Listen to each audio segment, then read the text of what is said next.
दोस्तों, कैसे हैं आप सभी। आई होप छठी मैया की कृपा से आप सभी हेल्दी एंड हैप्पी होंगे। दोस्तों, आज हमारा बड़ा वाला शाम वाला अर्घ है। तो शाम वाले अर्घ के लिए आप लोग भी तैयारी करिए, मुझे भी तैयारी करनी है। उसके लिए मैंने गुड़ ले लिया है। आज जो अर्घ में बनेगा ना, वो गुड़ का ठेकुआ बनता है। तो मैंने ऐसे खड़े गुड़ को ले करके और छोटे छोटे टुकड़ों में इसको तोड़ लिया है। इसके बाद फिर मैं इसको और भी महीन कर लूँगी, हाथों से ही मसल के महीन कर लूँगी। फिर आटा मसल के घी मिला के और फिर उसका मिक्सचर तैयार करके आपको ठेकुआ गढ़ के दिखाती हूँ। पहले आम की लकड़ी से और आम की लकड़ी पे हम मिट्टी का चूल्हा जला करके बनाते थे। अब आम की लकड़ी नहीं मिलती है और मिट्टी के चूल्हे पे बनाना मुश्किल होता है, तो हम छोटी छोटी आम की 5 लकड़ियाँ इस पर रख के और शुभ कर लेते हैं और फिर तब हम इस पर बर्तन चढ़ाते हैं। तो ये परिस्थितियाँ हर चीज़ के लिए आदमी को तैयार कर देती हैं। देखिए दोस्तों, ये गुड़ वाले आटे का मिक्सचर तैयार हो गया। मिक्सचर तैयार करने का और पता करने का सबसे आसान तरीका है कि उसको आप हाथ में लेंगे ना, तो वो हल्का सा बंध जाएगा। लेकिन इतना ज़्यादा भी गुड़ ना रहे और इतना ज़्यादा भी मोयन ना रहे, क्योंकि दोनों ज़्यादा अगर हो गया ना तो आपका ठेकुआ जो है वो कढ़ाई में जाके हंसने लगेगा। तो इसलिए एक अंदाज से कि बस इसकी यही पहचान है कि ये मुट्ठी में ऐसे बन जाए। ठीक है, अब इसको मैं पूरा आटा बना करके फिर आपको इसकी ठेकुआ को ठोक के दिखाती हूँ। का जो भी ठेकुआ बनता है ना, वो हम देसी घी में ही बनाते हैं।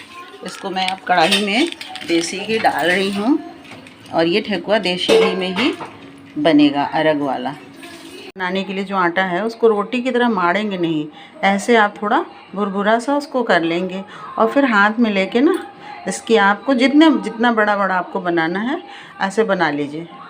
मैंने इतना सारा बना लिया है। और बनाने के बाद फिर जो इसका सांचा है ना, उस सांचे को थोड़ी ग्रीस कर लीजिए। मैंने इसकी ग्रीसिंग कर ली है और ग्रीसिंग करके इस पर रख के धीरे धीरे ऐसे ऐसे दबा दबा के आप ठोक लीजिए और जो शेप आपको देना है। तो ये देखिए, एक पीस निकल के आ गया बन के। अब ऐसे ही मैं ढेर सारा ठोक कर फिर आपको दिखाती हूँ। ग्रीसिंग इसलिए ज़रूरी है कि आपका सांचा जो है वो रखे रखे कभी कभी थोड़ा सा ड्राई हो जाता है, तो ग्रीसिंग से वो आराम से आपका सारा ठेकुआ निकल आएगा।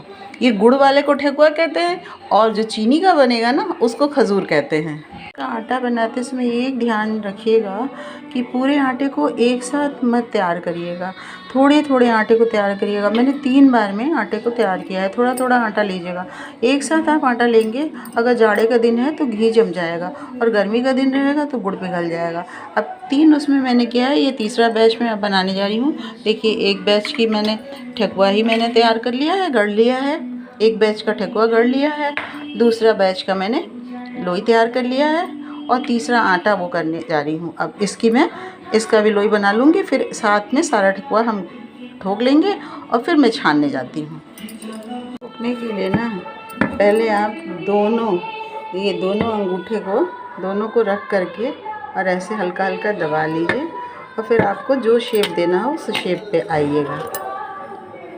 कोई पत्ती की शेप का बनाता है, कोई फूल की शेप का बनाता है, लेकिन अर्घ में ज़्यादातर ये पत्ती की शेप वाला लंबा वाला ही बनता है। ये देखिए, 3 बैच का ठेकुआ बनके सांचे से तैयार है।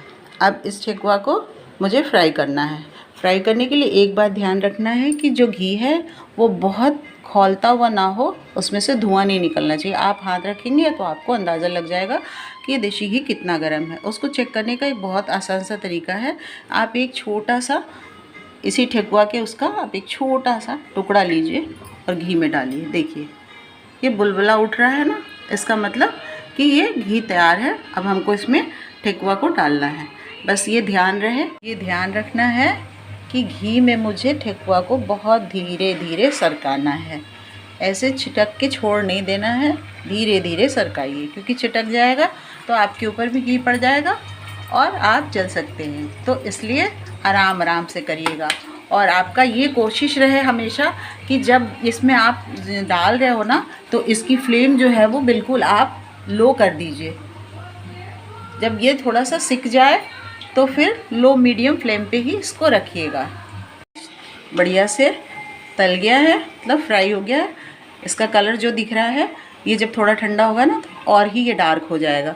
अब एक बैच मैं इसमें निकाल के रख रही हूँ और ऐसे ही करके मैं थोड़े थोड़े करके 4-5 करके मैं एक साथ निकालूंगी इन ठेकुआ को। और जब पूरा बैच निकल जाएगा, पूरा ठेकुआ एक साथ निकल आएगा, फिर मैं आपको एक साथ एक टाइम का अर्घ का पूरा ठेकुआ बन गया। ये 5-5 का लगा करके रखा हुआ है। एक सुपली में 5 पड़ेगी ये, तो ये एक टाइम का हो गया पूरा। मुझे 50 बनाना है अर्घ के लिए। शाम के अर्घ का पूरा ठेकुआ बन गया है और अब मैं जा रही हूँ बाकी सुपली की तैयारी करने। अब जो है प्रसाद वाला वो मिल कर के बहुएँ बना लेंगी, क्योंकि नदी पे घाट पे लोगों को प्रसाद देना बहुत पुण्य का काम है। अब आप लोग भी अपने अपने प्रसाद को जल्दी बना करके फ्री हो जाइए और अपने सुपली की तैयारी में चलिए। फिर आगे मिलते हैं।